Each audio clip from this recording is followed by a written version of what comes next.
Seorang istri melunasi hutang puasa Ramadan, haruskah seizin suami? Dalam kitab I'anatut Thalibin halaman 308 jilid 2 dijelaskan sebagai berikut.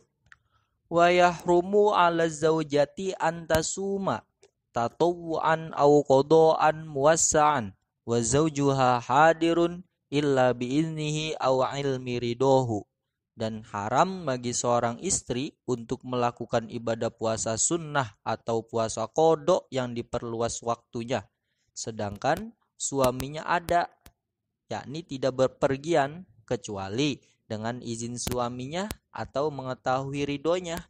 Maksudnya, keharaman mengerjakan puasa sunnah atau mengqada puasa Ramadan itu menjadi hilang jika telah mendapat izin atau ridho dari suaminya. Dalam kitab Tuhfatul Muhtaj halaman 461 jilid 3 disebutkan sebagai berikut. Qauluhu wa yahrumu 'ala zaujati ila akhirih falau shamat bighairi iznihi soha wa in kana haraman kasolati fi darin magsubatin. Jika seorang istri kekeh mengerjakan puasa tanpa seizin dari suaminya, maka puasanya sah sekalipun haram, seperti sholat di rumah yang digosok, yakni sholat di rumah orang lain tanpa seizin pemiliknya.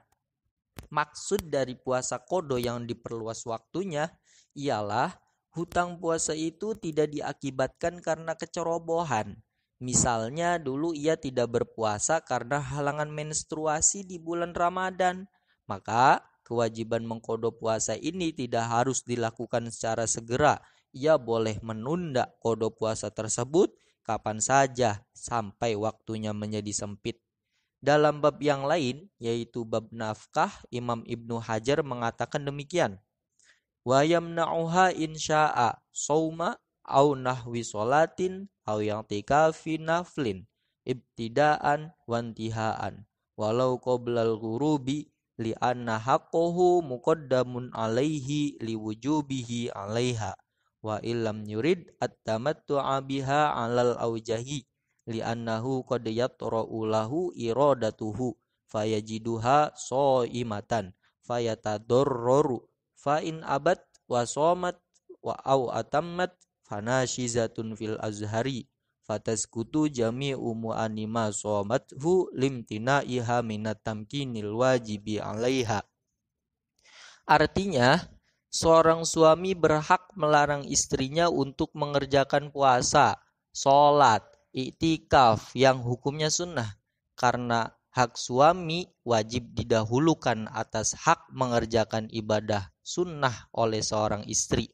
Karena hak suami ini yang wajib baginya, sekalipun suami tersebut tidak berkeinginan untuk mencumbuinya menurut qaul yang lebih kuat. Karena boleh jadi keinginan bercumbu tiba-tiba muncul begitu saja. Lalu jika si suami mendapati istrinya sedang berpuasa, tentu hal demikian merugikan suami. Sehingga jika si istri menolak perintah suami dan bersikukuh mengerjakan puasa atau melanjutkannya, maka ia dianggap orang yang nusyuz menurut qaul azhar. Maka dengan ini gugurlah kewajiban suami memberinya nafkah karena ia menghalangi pemasrahan wajib dirinya kepada suami.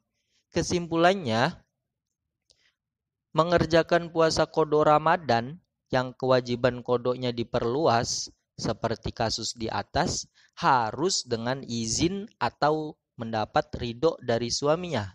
Alasan kenapa seorang istri harus izin terlebih dahulu kepada suaminya jika ia berkeinginan mengerjakan puasa sunnah atau melunasi hutang puasa yang waktunya diperluas, yaitu karena suami punya hak untuk merusak ibadah puasanya.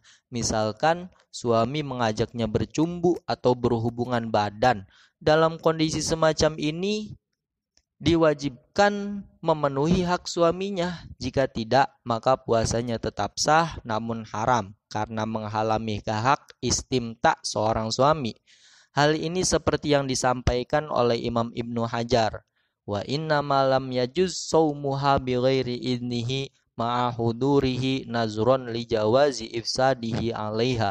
Hanya saja puasa seorang istri tidak boleh dikerjakan bila tanpa izin suami yang ada di rumah, karena alasan bolehnya sang suami merusak ibadah puasa istri tersebut.